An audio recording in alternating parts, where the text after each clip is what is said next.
O Senhor esteja convosco. Ele está no meio de nós.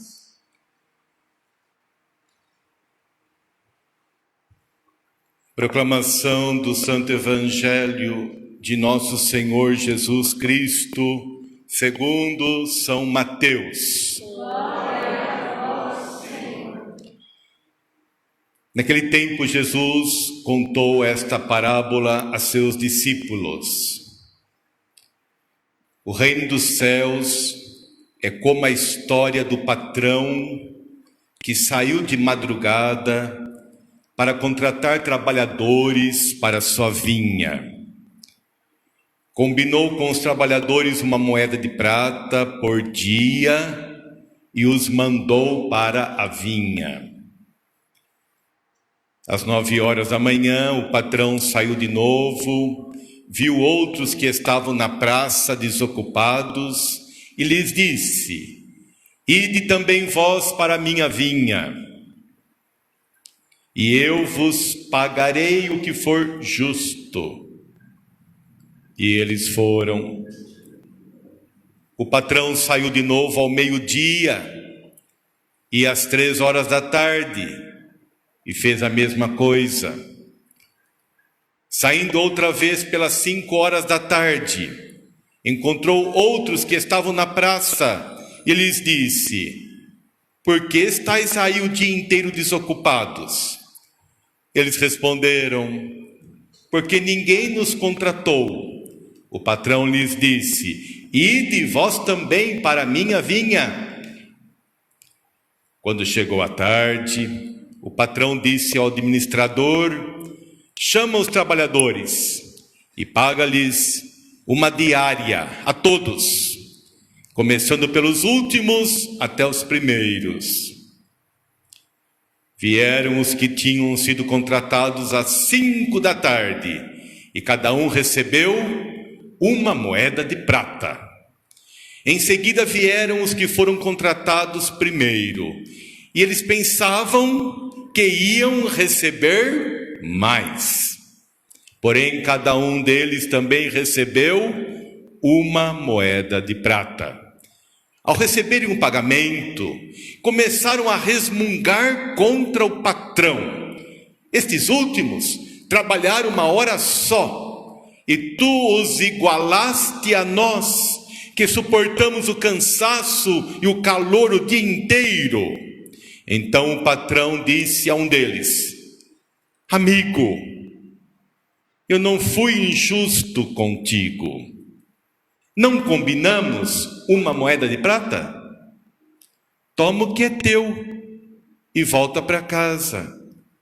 Eu quero dar a este, que foi contratado por último, o mesmo que eu dei a ti. Por acaso eu não tenho o direito de fazer o que eu quero com aquilo que me pertence? Ou tu estás com inveja porque eu estou sendo bom? Assim os últimos serão os primeiros e os primeiros serão os últimos. Palavra da salvação. Glória a vós, Senhor. Meu irmão, minha irmã, reverendas monjas, hoje nós temos muita coisa bonita aqui no nosso meio. Nós temos uma prece que fazemos, uma ação de graça que fazemos a Deus pela vida das pessoas que já partiram deste mundo, mas que entraram na presença de Deus. Então, em primeiro lugar, quando alguém morre, a gente diz: bendito seja Deus. O que nós dizemos? Bendito seja Deus. Hoje nós estamos também saudando e agradecendo a Deus pelo aniversário de pessoas queridas para a gente e aniversário de casamento de pessoas que a gente quer bem. O que nós dizemos? Bendito seja Deus. Mas hoje também a Leni está trazendo pela primeira vez na nossa missa a sua filha. Toma ela nos seus braços, Leni. Ergue a Liz. Olha a Liz. Olha lá a Liz. Vamos a saudar a Liz. Vamos aplaudir a Liz.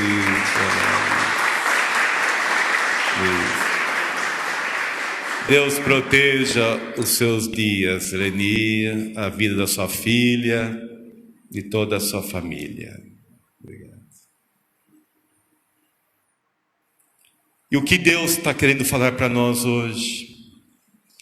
Eu disse no começo da missa que hoje nós vamos ter uma mudança de pensamento. Por quê? Você deve guardar isto. É fácil de decorar. É profeta Isaías, capítulo 55. Qual é a citação?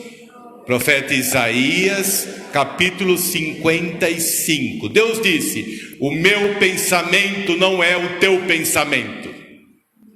O meu modo de ver não é o teu modo de ver. Deus não vê as coisas como a gente vê e nem faz as coisas como a gente quer. Deus faz as coisas e vê as coisas do jeito dele, que é o jeito divino.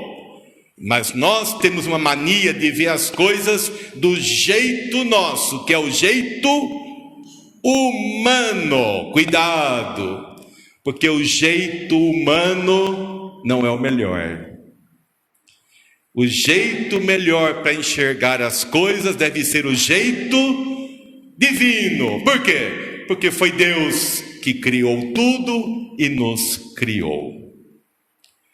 Nós estávamos mais ou menos no ano 550 a.C. E tem um profeta que chama Profeta da Consolação. É um conjunto de profecias que está num livro do profeta Isaías. Vai do número 40 ao número 55 das profecias do livro de Isaías. Essas profecias, elas não são exatamente do profeta Isaías, que viveu 200 anos antes desse homem. Essas profecias são de um outro profeta que foram colocadas dentro do livro do profeta Isaías. Chama Profeta da Consolação. Como ele chama? Por quê? Porque o povo de Deus, o povo de Israel, não estava mais na Terra Santa, não estava lá em Jerusalém, não estava mais ao redor do santuário, do templo de Jerusalém. Nabucodonosor já tinha vindo, já tinha destruído tudo, destruiu a cidade, e eles foram para o exílio na Babilônia. E lá eles passaram 50 anos no exílio da Babilônia. E lá no exílio, quando não havia mais santuário, não havia o templo, não havia mais o culto, a liturgia, não havia mais o rei, nem as autoridades, nem a sinagoga, a sala de oração, não havia mais guardar o sábado, não havia mais nenhuma lei favorável, não havia mais aquele modo de fazer todas as coisas certinhas de religião, tudo certo, no lugar certo, cada coisa no lugar certo. Eles tinham perdido tudo e estavam no meio de outras cidades, de outro povo, de outra gente. E o profeta da consolação diz: procurai o Senhor. Você podia se perguntar: procurar Deus aonde? Vamos dizer juntos: aonde? Quando alguém fala para nós assim: ai, eu estou precisando de Deus, eu digo: sim, vai à missa, vai à igreja, vai ao encontro de Deus. Mas eles não tinham nada disso lá, nessa época. E o profeta diz: procurai o Senhor. Onde eu poderia encontrar Deus? Onde eu posso encontrar o Senhor? Procurai o Senhor enquanto Ele se deixa encontrar, porque vai chegar um tempo onde nós não vamos mais conseguir perceber aonde está Deus. Nossa Senhora diz numa mensagem que os corações vão ficar tão frios, tão gelados, que as pessoas não vão saber encontrar mais Deus. Mas o profeta da esperança, da consolação diz: procurai o Senhor, minha irmã, meu irmão, procure o Senhor em todos os lugares. Encontre-o em todos os ambientes, em todas as circunstâncias. Onde eu posso encontrar a Deus? Encontre-o no seu trabalho, na sua dor, na sua alegria, nos seus medos. Encontre-o na sua casa, com seus amigos. Encontre-o nos pobres, nos doentes, nos tristes. Encontre-o na luz, na chuva, no vento, no calor, na sombra. Encontre-o na água, no mar, na terra. Encontre a Deus enquanto é tempo. Volte a encontrar a Deus em todos os momentos. Não é mais possível que a gente diga: eu só me encontro com Deus uma vez por semana, no domingo ou no sábado à noite, quando eu vou na missa. Só? Não é possível isso. Encontre o Senhor a todo dia e em todos os lugares. Vamos dizer juntos: encontrar o Senhor aonde? Todo dia, em todos os lugares. Ainda o profeta da consolação, depois de ter dito: buscai o Senhor, procurai o Senhor, ele diz, o segundo verbo, invocai-o. E aqui está o segredo do encontro com Deus. Onde é que eu posso dizer: encontrei a Deus? Quando você o invoca. Invoque a Deus. Sabe o que quer dizer invocar a Deus? Chamá-lo, pronunciar o seu nome, dizer Senhor, dizer Jesus, dizer amor, dizer Deus, dizer Pai. Escuta-me, volte a rezar. O lugar mais bonito do encontro da alma com Deus é quando nós o invocamos. Invocai o nome do Senhor. Qual é o primeiro verbo? Buscai. Qual é o segundo? Invocai. Erga as mãos, vamos invocar a Deus. Diga: Senhor, meu Senhor e meu Deus, minha vida, minha luz, meu amor, minha esperança, minha paz, meu Pai, meu Salvador, meu Libertador, meu Senhor, meu tudo. Invocai a Deus. Talvez você possa se perguntar: eu não sei o que fazer, como eu posso encontrar Deus na minha vida? Passe a rezar. E como é rezar? Invocar o nome de Deus. O que é rezar? Invocar o nome de Deus. Quanto eu gosto de ouvir, às vezes, na janela do meu quarto, uma criança que passa acompanhada da família, e a criança diz assim: papai, pode fazer isso? Papai, posso ir em tal lugar? Papai. Outra diz: mamãe, estou com fome. Mamãe, pega aquilo para mim. Mamãe, compra isso aqui para mim. Invocar a Deus é dizer isso. Vamos dizer: papai.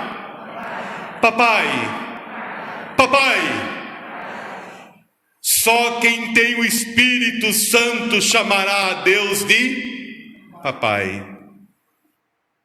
E nós temos que chamá-lo assim. Invoque o nome de Deus. Chamai-o: papai, eu estou nas tuas mãos. Papai, confio em ti. Mas o profeta da consolação diz que tem um terceiro verbo que nós temos que realizar para poder experimentar essa presença de Deus na nossa vida. O primeiro foi buscai. O segundo foi invocai. O terceiro é abandonai. Qual é o verbo? Abandonai. Abandonai o pecado, abandonai a injustiça, abandonai a maldição, abandonai a briga, abandonai a discórdia, abandonai o vício, abandonai as fraquezas, as injúrias, as iniquidades. Se tu procuras Deus, se invocas o nome de Deus, pare de pecar. Como pode o homem pronunciar o nome de Deus e continuar pecando? Como pode uma alma pronunciar o nome amor e continuar odiando? Como pode a gente dizer Senhor e ter ídolos na nossa vida? Então é preciso abandonar o pecado. Abandonar as mentiras, abandonar as iniquidades, abandonar as injustiças, abandonar os vícios e os atrapalhamentos. A sua vida não vai bem, e não é porque Deus não te escuta, não é porque Deus não te atende, é porque o pecado está forte. Não é o Senhor que não nos atende, é o nosso pecado que não nos faz deixar Deus entrar na nossa vida. Abandonai o mal.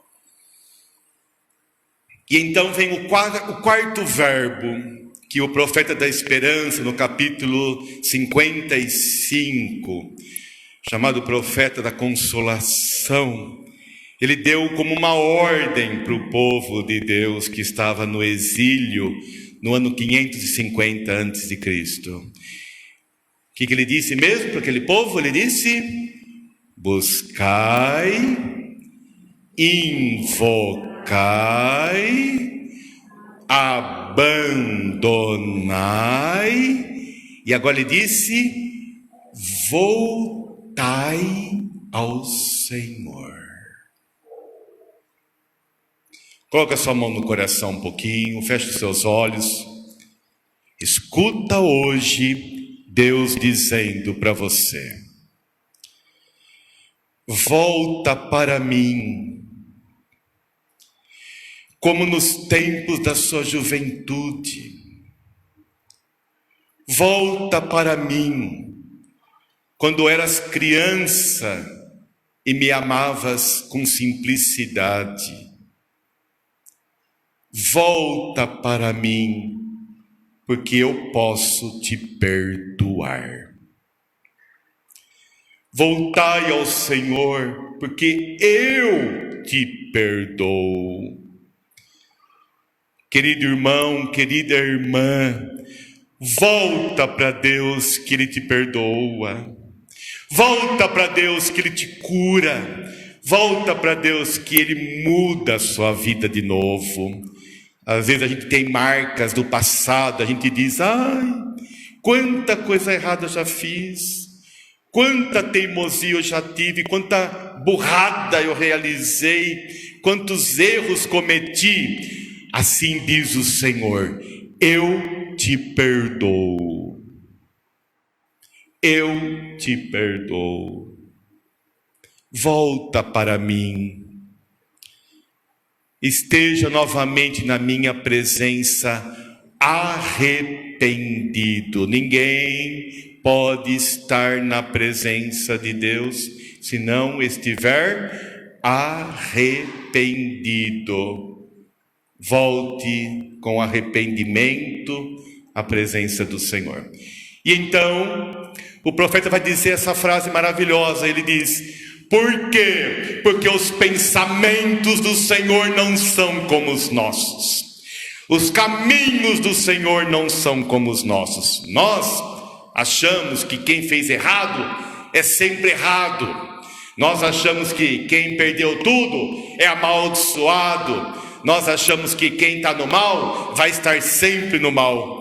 Mas o caminho de Deus não é este. O modo de Deus ver não é assim. O pensamento de Deus é diferente do nosso. Sabe uma pessoa que teve o pensamento de Deus? Ele soube viver como Deus quis. São Paulo. O apóstolo Paulo, ele teve uma conversão na vida dele. E quando ele teve essa conversão, ele passou a viver o que Deus queria dele. A ponto dele falar assim, veja se você algum dia falou isso. Olha só, São Paulo fala assim, nós acabamos de ouvir agora na carta de Paulo aos Coríntios, ele diz, na carta de São Paulo aos Filipenses. São Paulo evangelizou essa comunidade de Filipos, é uma cidade da Macedônia, no ano 50. E daí no ano 57, ele estava em Éfeso e escreveu uma carta para o pessoal de Filipos, os filipenses. São Paulo falou assim, sabe, gente? Para mim, morrer é lucro. De novo. Para mim, morrer é lucro. Eu nunca vi tanto medo de morrer como a nossa geração. Para nós, morrer é desgraça. Mas São Paulo diz que para mim morrer é lucro. Por quê? Porque é só pela morte que eu vou me encontrar com Deus, com o tesouro da minha vida. Ou seja, ele não tem medo nem de viver, nem de morrer. Se morrer, para mim é lucro. Mas se eu vou viver, se eu devo continuar vivendo, é por um único objetivo. Lá vem o que Deus deseja de cada um de nós. Quem daqui deseja continuar vivendo, levanta a mão, vamos ver. Quer continuar vivendo? Então vou dizer qual é o objetivo. Se é para viver, é para trabalhar, repita, pelo bem dos outros. Se você quer continuar vivendo nessa terra, e todo mundo quer continuar vivendo, graças a Deus, não é?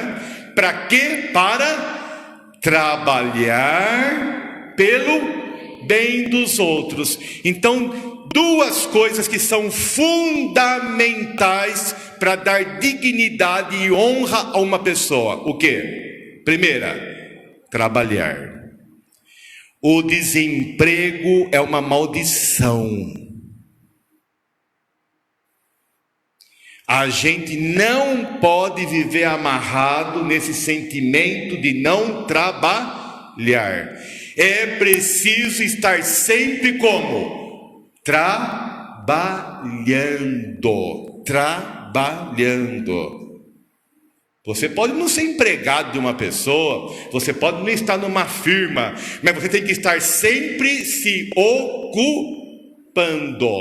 ocupando em fazer o quê? Segundo, fazer o bem aos outros. Então vamos lá? Trabalhar para fazer o bem aos outros. O ócio é um perigo. E na época que nós estamos, principalmente nessa tristeza do desemprego, pode acontecer de pessoas pararem de se ocupar. Daí vem a melancolia, daí vem a angústia, daí vem a inutilidade, vem uma certa depressão, vem um certo desvalor. Não e não. É isso que o diabo quer. Quer que a gente se sinta nada, um lixo, acabado, caído, desvalorizado. Mas nós temos que levantar a cabeça e dizer: eu ainda posso fazer muita coisa. Diga. Pelo bem dos outros. Eu posso fazer muita coisa pelo bem dos outros. E São Paulo diz que a única graça que ele vê em continuar vivendo é trabalhando pelo bem das pessoas. Amém? Você também pensa assim? Então eu vou dar um outro passinho para ver se é o pensamento de Deus igual ao nosso. Jesus contou uma parábola sobre aquelas pessoas que ele sempre via na praça paradas, esperando alguém contratar. Ai, como é importante dar emprego para as pessoas. Se você tem algum jeito, faça de tudo para contratar alguém. É muito importante dar emprego, dar serviço para as pessoas. E Jesus fala de um patrão que sai logo de madrugada e chama a turma que está nas praças para ir trabalhar na vinha dele. Às 6 da manhã entra a primeira turma.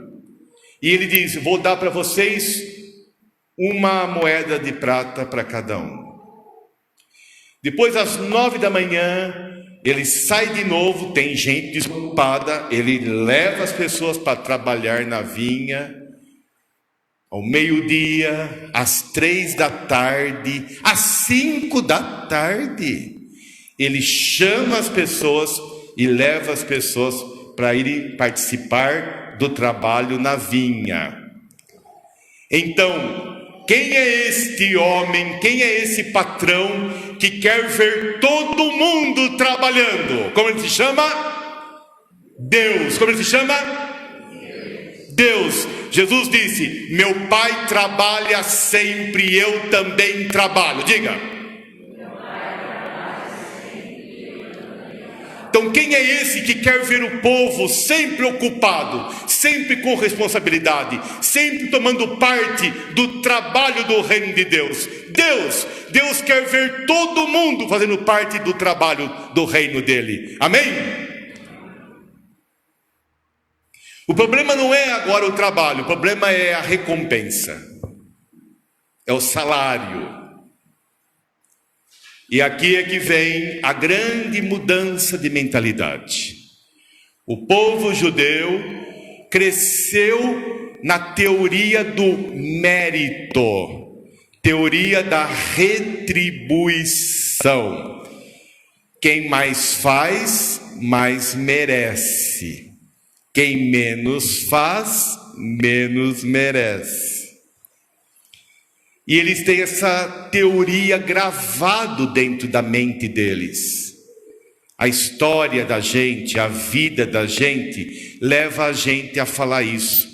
Eu acho que vocês também aqui já pensaram nisso.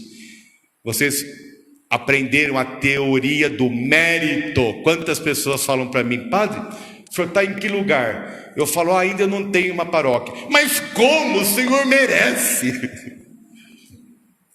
A gente tem uma visão de mérito, merecer, merece isso, merece aquilo. Jesus não tem a visão do mérito. Deus não tem essa visão do mérito. Deus tem a visão do dar para cada um o que cada um precisa. O rapaz que foi trabalhar às 6 da manhã, às 5 da manhã, o que o patrão vai dar para ele? O que ele precisa para passar o dia, uma moeda de prata. Os outros estavam lá na praça, às 9 da manhã foram trabalhar. O que eles vão ganhar? O que eles precisam para ganhar o dia. O que é? Uma moeda de prata.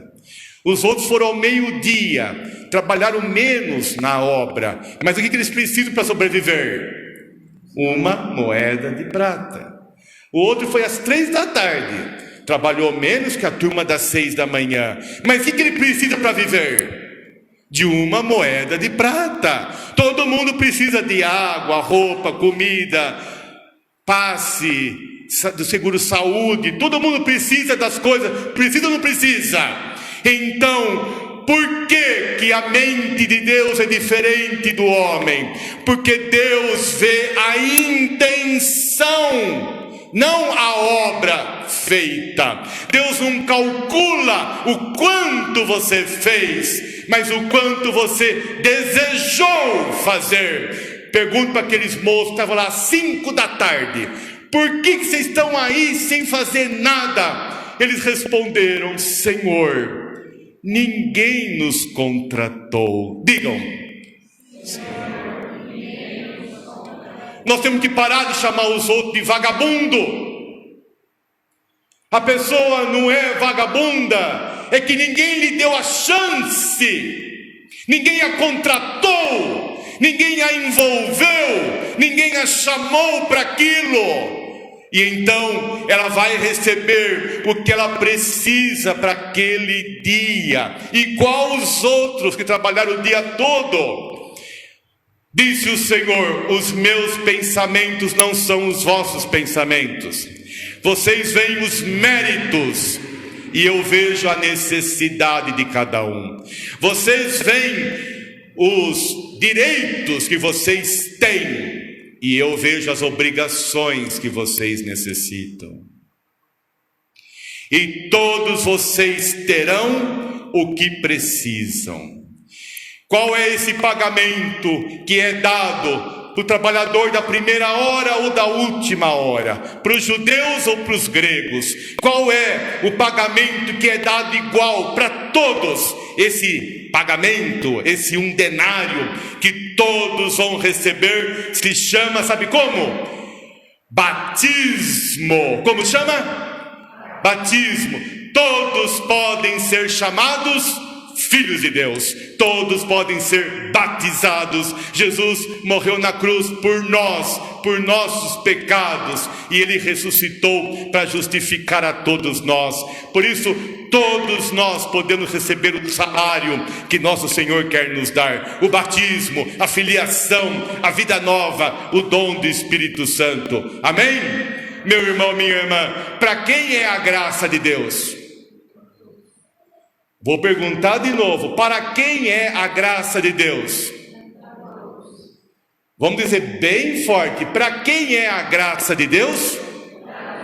E por que você fala aquele merece e aquele não merece?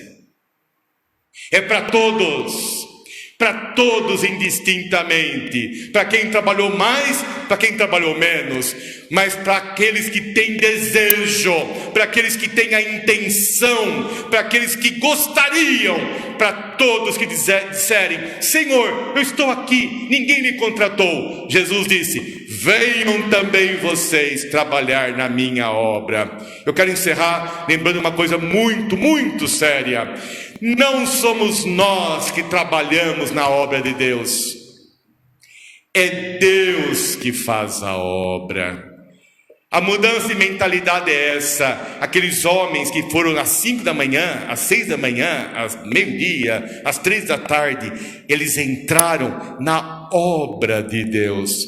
Onde é melhor passar o dia? Na casa do Senhor ou na praça da rua? Aqueles que foram desde a primeira hora viveram melhor o dia, porque eles passaram o dia na casa do Senhor. Eles já foram beneficiados. É melhor viver na casa de Deus do que longe da casa de Deus. Por isso a obra é de Deus, é Deus que faz a obra, é Ele que nos dá a sua graça, é Ele que vai nos dar agora a sua Eucaristia. Ninguém vai receber por mérito, ninguém vai receber porque chegou aqui mais cedo ou mais tarde. Nós vamos receber porque Ele é bom, porque Ele quer dar a todos nós a sua graça. Amém? Eu quero pedir a você, por favor, não discrimine, não use a teoria do mérito, pare com essa mania de julgar as pessoas e dê para todas as pessoas o que é necessário para elas terem um encontro com Deus. Ó Maria concebida sem pecado,